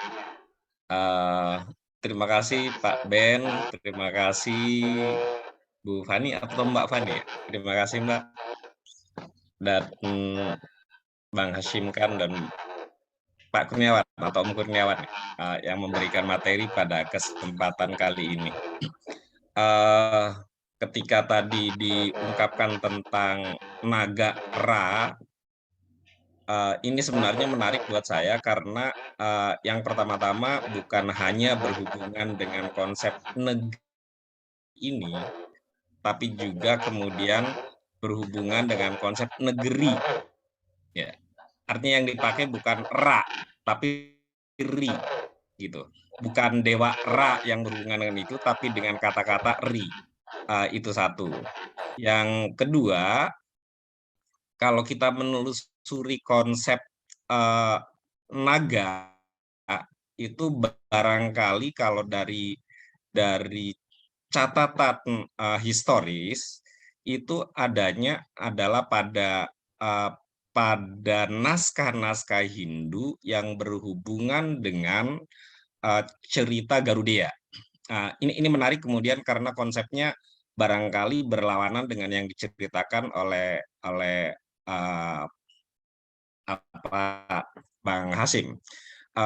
Di dalam cerita Garuda, sosok Garuda itu dengan para ular ya, anak-anak dari Dewi Kadru, itu dia bersaudara lain ibu ya.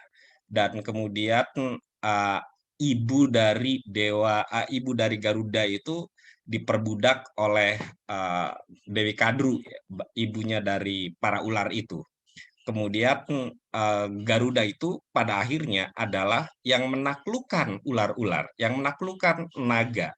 Bukan hanya naga, tapi ada Baruna, ada Taksaka, nama-nama dari naga-naga yang ada itu. Artinya di dalam cerita Hinduisme, di dalam cerita Garuda seperti yang ada pada Candi Kidal misalnya di Malang di Jawa Timur, itu ada relief di tiga penjuru arah dari bangunan itu, dan juga kemudian ada pada cerita yang lain tentang Garuda, itu justru ular atau naga itu adalah makhluk yang terkalahkan, bukan yang menang. Ya. Kalau ular itu makhluk yang menang, itu adanya pada sosok Liong, ya, sosok dari Cina, ular dari Cina, bukan ular yang ada di Indonesia. Di Indonesia, kenapa lambangnya burung Garuda adalah karena di dalam cerita Garuda itu yang unggul adalah Garuda, bukan ular. Jadi menurut saya ini agak berbeda jauh ketika kita menelusuri filosofi naga itu, apalagi dihubungkan dengan konsep naga ra atau negeri. Ya, mungkin itu untuk Bang Hasim.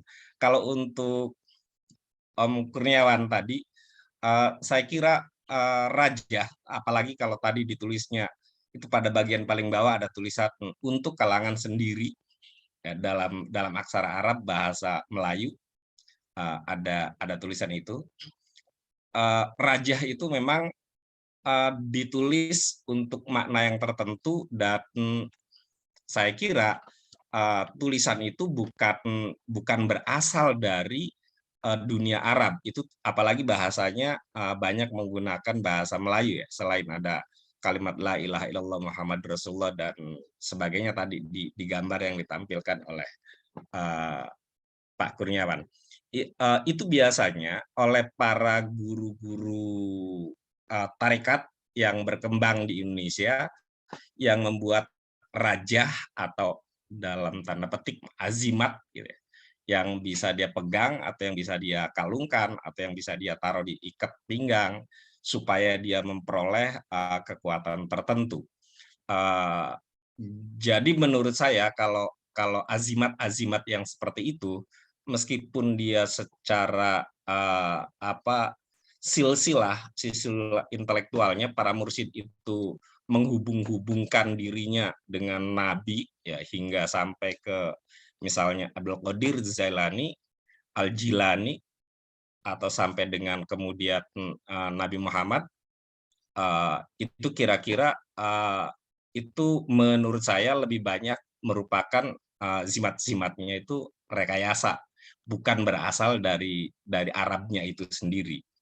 Itu yang saya ketahui. Saya banyak mempelajari juga tentang raja-raja, raja, ya, bukan raja. Tulisan-tulisan zimat itu terutama yang berkembang yang tadi disebutkan, ya, di daerah Cirebon, yang mengaku sebagai yang mau merasa mewarisi dari Sunan Gunung Jati atau Syarif Hidayatullah. Mungkin komentar saya itu boleh ditanggapi, boleh juga tidak, tapi barangkali ini saya ingin menghadirkan sisi yang lain dari yang tadi disampaikan. Terima kasih. Assalamualaikum warahmatullahi wabarakatuh. Ya, makasih. Nggak apa-apa, Fani. Kita kasih panggung buat Novian Mahendra. Ini saya udah lama kenal, tapi suaranya nggak pernah dengar. Ya, silakan Pak Novian Mahendra. Udah. Ya, assalamualaikum warahmatullahi wabarakatuh. Assalamualaikum warahmatullahi wabarakatuh, Pak Diana. Waalaikumsalam. Mohon maaf kepada seluruh rekan-rekan yang ada di seminar. Tidak perlu banyak kata yang perlu saya sampaikan di Zoom ini karena saya tidak begitu memahami tupoksi dan materi yang harus saya paparkan apa. Dan saya bukan seorang moderator ataupun keynote speaker di bidang seni dan budaya. Saya hanya sebagai anggota dan ingin memperdalam sembari belajar, mendalami sejarah Pak Diana. Mohon maaf sebelumnya, saya mohon izin untuk bergabung dan menyimak di forumnya Pak. Terima kasih. Terima kasih untuk semuanya. Anova. Jadi Pak Hasim gimana Pak Hasim? Ini udah alhamdulillah Mungkin, udah mungkin kita terlaksana, apalagi ini kita. Ya sebentar, saya bisa menanggapi dari Pak Rasid ya, gitu ya.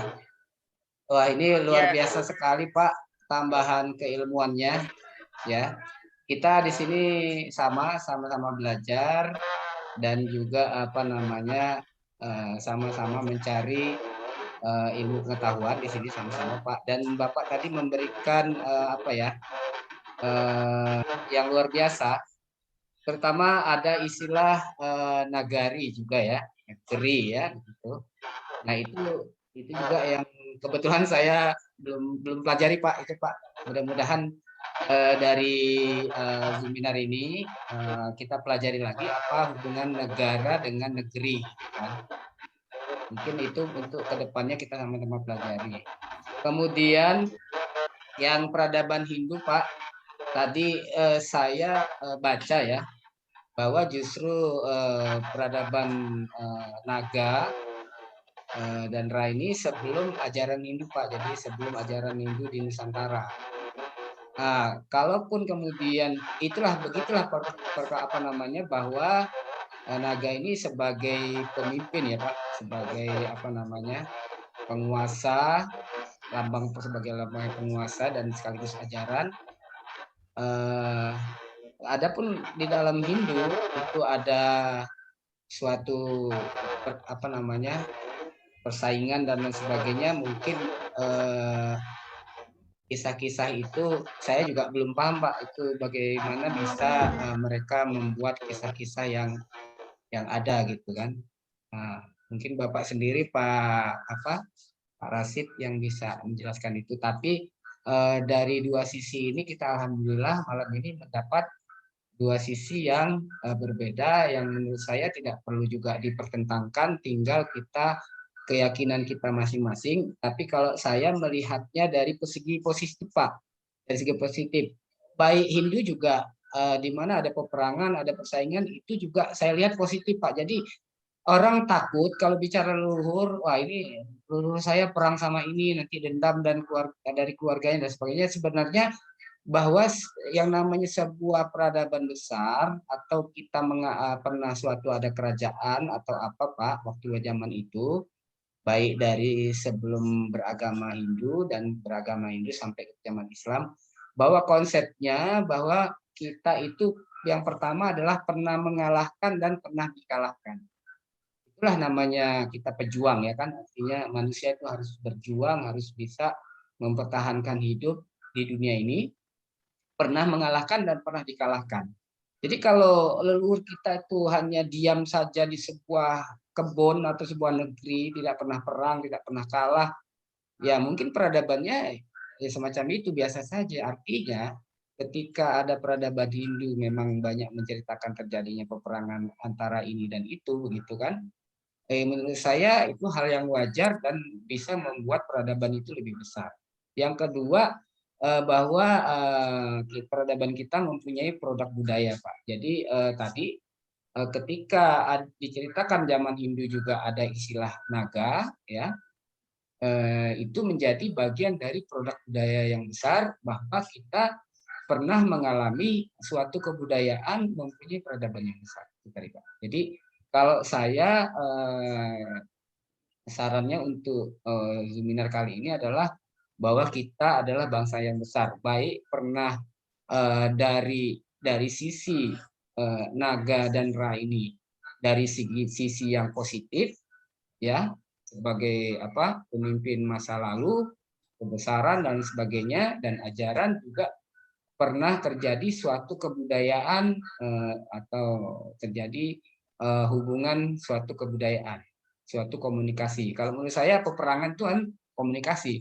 Biasanya kita itu kalau orang Indonesia, kalau sekarang ya, setelah terjadinya sesuatu ada perkara, itu kalau saya bilang sih teori beras ya. Beras itu kan dari padi. Kalau padi nggak ditumbuk masukin dalam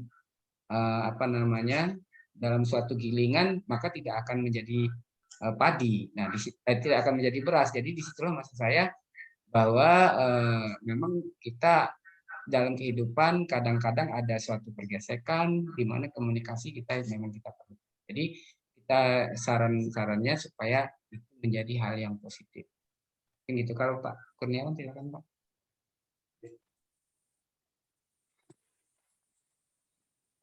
Silakan Pak Kurniawan. Terima kasih Pak Rasid atas masukannya. Jadi mengenai materi yang saya tampilkan tadi sebenarnya itu adalah penggambaran Pak ya. Jadi saya klarifikasi itu bukan raja Pak. Jadi terkait karena itu disalin dari yang aslinya. Jadi itu ada penjabarannya Pak, bukan hanya di situ saja, tapi mungkin itu tidak bisa kita komunikasikan di webinar Pak ya. Jadi penggambaran yang 8 tadi itu ada pengkajiannya Pak lebih dalam. Jadi saya klarifikasi bahwa itu bukan raja yang seperti mungkin kita ketahui kalau dibawa ke sana bisa untuk mempunyai faedah apa, tapi itu merupakan kajian seperti itu Pak. Yang saya tampilkan tadi, yang berikut ada silsilahnya. Jadi itu ada kajiannya, namun penjabarannya itu yang lebih dalam itu tidak kita jabarkan di sini Pak, seperti itu Pak. Jadi saya mengklarifikasi mengenai tadi yang simbol 8 Pak ya, kita memakai mim ha mim dal alif lam lam ha, itu bukan raja, saya klarifikasi, tapi itu merupakan ada penjabaran kajiannya, namun terkait dengan suatu ajaran yang di seluruh dunia ini Pak adalah 8 penjuru gitu Pak ya, dan titik satu di tengah seperti saya tampilkan tadi. Di seluruh dunia peradaban yang disebut matahari atau ajaran ini berkembang tidak sama seperti itu. Berkembang paham ya, yang arah ke Surya Majapahit, 8 penjuru angin, seperti itu Pak ya, Dewa 9, seperti itu. Jadi saya tadi menampilkan itu untuk bahwa dari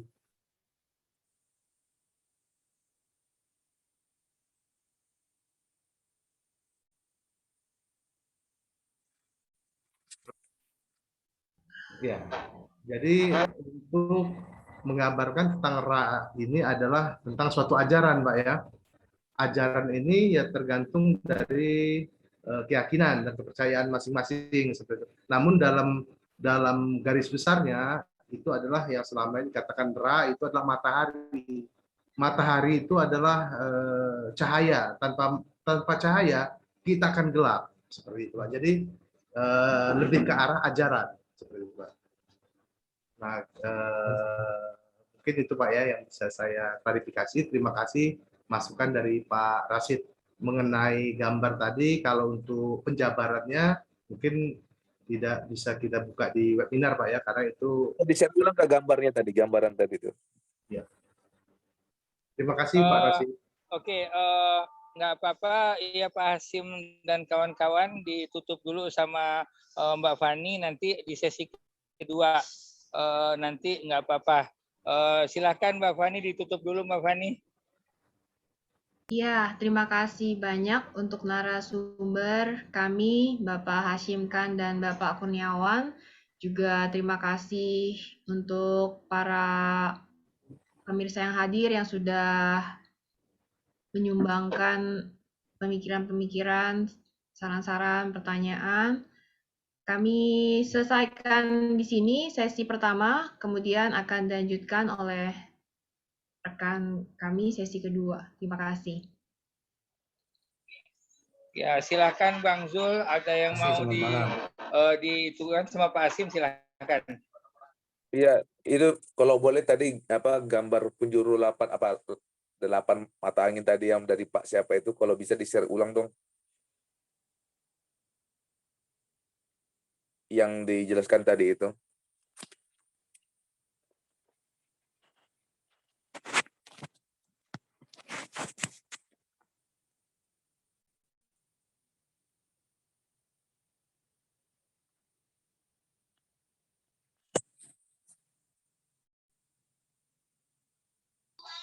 Om Sobirin, silakan Om Sobirin. Iya, itu Bang Zul, di bagian paling bawah, ini di pojok kanan bawah, itu ada tulisan, bisa diperbesar nggak Pak Kurniawan?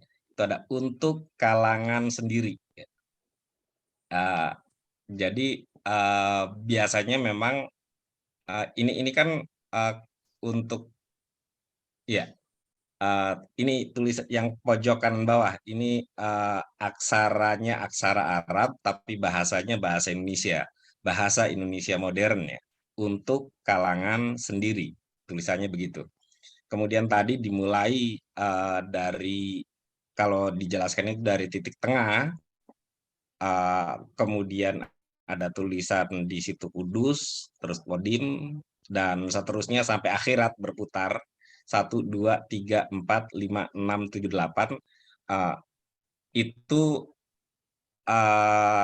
penjelasannya yang memang seperti yang tadi disampaikan oleh Pak Kurniawan, bahwa mursidnya atau gurunya, guru dari tarekat ini, apa yang mendapat silsilah ini, itulah yang paling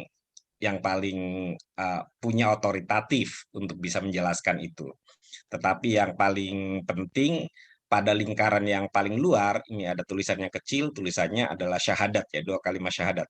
Asyhadu alla ilaha illallah, ini tulisannya. Kemudian asyhadu anna Muhammadur Rasulullah. Itu lingkaran di luar, paling luar. Sedangkan tadi lingkaran yang di tengah itu kudus, kodim, dan seterusnya sampai akhirat. Dan kemudian lingkaran yang paling yang ada di antara dua itu di tengah-tengah, ini nggak tahu nanti membacanya dari mana, tapi kira-kira menjelaskan yang bagian sisi sebelah kanan itu adalah tentang nur-nur semuanya, tentang cahaya semuanya. Ini ada nur Jamal, ada nur apa tuh, Omar atau nur Kamal, Nur Sati atau Nur Suti, itu Intinya ini tasawuf lah, ini tasawuf punya. kira-kira kajiannya itu kajian begitu. Karena sebagai sebuah ajaran tasawuf itu, maka yang paling otoritatif ya memang cuma mursyidnya, cuma gurunya, bukan orang yang lain. Saya kira itu. Terima kasih. Ya.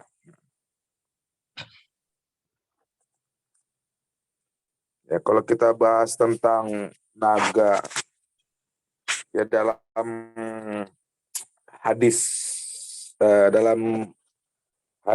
Bulukiyah ya. Pernah dengar hadis Bulukiyah belum ya? Yang mana tuh, Pak? Nanti ininya. Baru dengar juga nih. Silakan Pak Zul, Bang Zul. Share ilmunya. Ya, jadi ada kisah Ashab Al-Kahfi. Jadi ada hadisnya itu hadis apa orang bilang Bulukiyah. Nah, jadi hadis Bulukiyah itu hadis dalam riwayat itu ya ada juga menceritakan tentang naga juga sih. Di mana perjalanan Bulukiyah itu sehingga bertemu seekor naga. Jadi itu bukan naga, itu bukan dari zaman-zaman ini aja ya. Kisah Ashab Al-Kahfi jadi gitu kalau nggak salah saya. Itu ada juga kok tersimpan di Perpustakaan Nasional Republik Indonesia.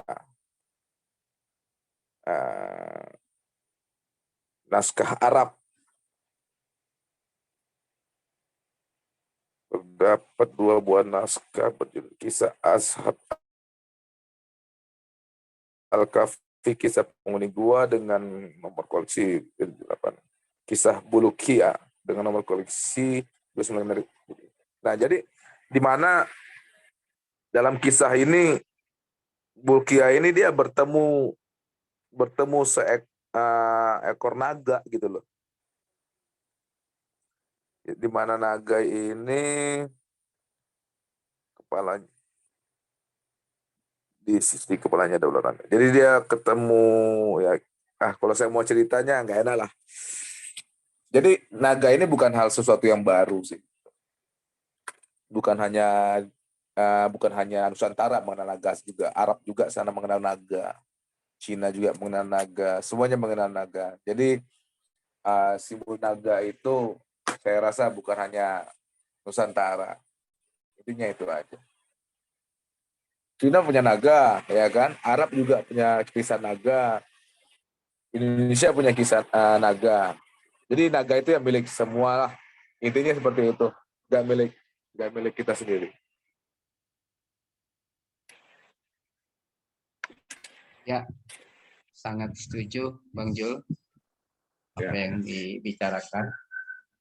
Itu kan tadi kalau saya kan lebih selama ini kan bahwa Nusantara itu peradaban-peradabannya itu kan belum muncul ya. Seolah-olah peradaban ini kita semua barang impor semua kan gitu. Ternyata memang di Nusantara ya ada memang peradaban kita. Tapi kalau peradaban naga itu milik dunia ya jelas pasti kan kalau kita lihat dari kalau saya melihat dari ajaran Islam sendiri ya, bahwa ayat 39 bahwa kan hewan-hewan yang melata. Jadi artinya itu bukan hanya bisa, itu dunia sudah pasti ayat. Nah, jadi memang peradaban ini punya dunia, tapi dalam kali ini bahwa kalaupun di Nusantara itu ada, berarti leluhur kita dari dulu menganut paham itu. Nah, kalau saya lihat, makanya saya hubungkan ke Mekah, ya kan, memang peradaban kita akan terhubung ke sana. Artinya kebudayaan ke depan kita tidak berdiri sendiri, Bang Ju. Jadi kita misalnya, kita bukan dari peradaban ini itu, kita berdiri sendiri.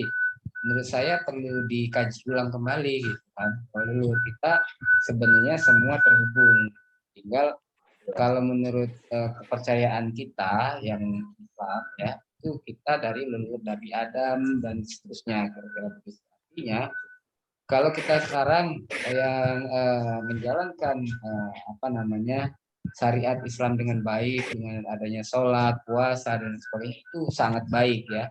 Tapi ternyata Allah juga secara keilmuan, saya lebih melihat secara keilmuan bahwa kita harus juga membuka mata kita gitu, bahwa bukan hanya seperti yang kita lihat yang saat ini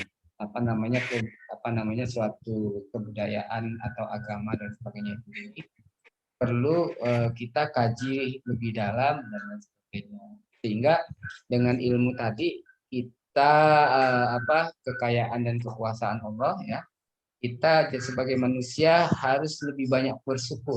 Nah, gitu. Jadi bersyukur dan kita meyakini bahwa ada sesuatu zat yang maha kaya. Itu Bang Jul. Jadi menjawab dari Bang Jul bahwa naga itu bukan hanya peradaban Nusantara, yang benar. Tapi Nusantara ada peradaban naga, itu masuk kita kali ini. Gitu. Termasuk belati saya aja, Chris, saya juga namanya Tinaga kok. Nah. Ya, jadi ya kan artinya maksud saya kayak, apakah Bang Jul setuju ya maksud saya dengan kita bahwa naga ini peradaban kita juga gitu loh, Bang, itu yang terhubung ke negara lain itu Bang Jul. Jadi gini sebenarnya. Yang kayak misalnya kayak Arab itu, kayak misalnya kayak hadis Bulkia tadi ya. Bolkiah tadi, perjalanan sang Bolkiah tadi ini ya.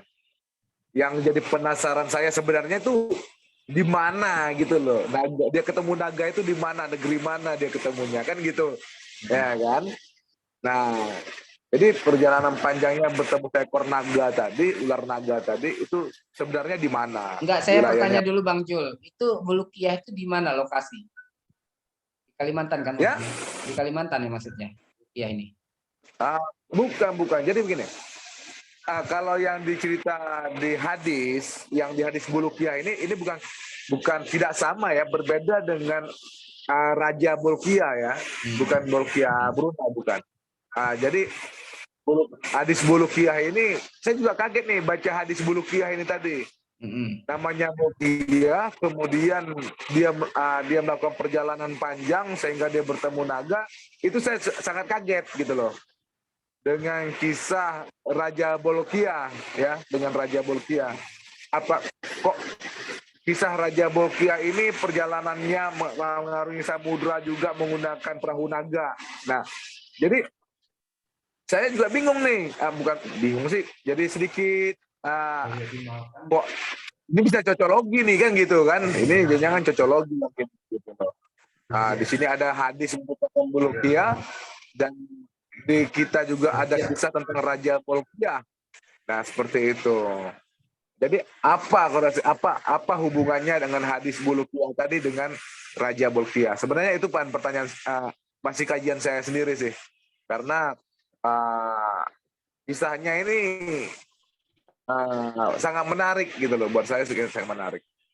Sehingga kalau masalah naga ini ya nggak cukup sih kalau kita mau bahas untuk sampai sekarang ini, yang waktu segini nggak akan cukup. Iya ya. Oke. Sedangkan kisah ya lanjut. Masih ada yang lain ya kira-kira? Ilmu tambahan? Gimana Pak Mbak Fani? Kita cukupkan? Halo Mbak Fani atau Pak Ben? Pak Ben. Ini saya coba bacakan ya. Saya bacakan ya dalam hadis itu ya. Dan ceritanya ya. Silakan. Ketika mereka mendekati goa, terlihat kubah dari emas. Kubah itu mempunyai pintu dan pintunya dari zamrud. Di tengah kubah itu ada sofa dari yakut, tiangnya dari emas. Di atas sofa itu terhampar permadani dari sutra. Di atas sutra itu ada seorang pemuda yang sedang tidur terlentang di atas tengkuknya. Dia menaruh tangan kanannya di atas tangan kirinya. Baginya itu ada cahaya besar dari cahaya matahari. Di sisi kepalanya ada ular naga. Wow. Dan pada lambang kanannya ada sebuah cincin dari cahaya. Cincin itu ada 4 nas yang memancarkan cahaya seperti lampu. Nas pertama tertulis Ma'rifat Allah, kedua kudrat Allah, ketiga keagungan Allah, keempat kebesaran Allah. Nah itu mengisahkan naga tadi itu. Jadi memang di dalam Islam berarti diceritakan juga ya Bang ya, naga ini ya. Berarti ya. Itu yang sangat menarik bagi umat kita, artinya ketika peradaban Nusantara ini nampaknya ya, ada kok naga, ada ini kebudayaannya kan, berarti itu sebenarnya juga terhubung ke peradaban Islam. Yang itu yang penting, yang itu yang kadang-kadang kita belum ketahui Bang Jo, sehingga seolah-olah kita yang sudah merasa ini perlu ditegaskan kembali, dan kadang-kadang banyak juga mungkin yang larangan dan sebagainya memang ada juga gitu kan, tapi yang jelas peradaban-peradaban yang masih sesuai, yang paling penting kita di sini adalah tetap merujuk bagaimana tentang keesaan Allah itu sendiri. Nah, yang selama ini bahwa naga kita nggak tahu kalau ada di peradaban Islam, ternyata ada juga. Mungkin gitu. Ini Mbak Fani masih ada nggak nih? Udah ini ya. Karena kita udah ditutup ini. Maaf Pak Hasim, Sebentar, saya mau bicara dulu sebentar, nggak apa-apa. Oh ya, Makasih silakan banyak. Ini Pak. kan direkam, ini kan direkam kan. Nanti tutup aja ya. rekamannya kirim, tutup aja. Nanti rekamannya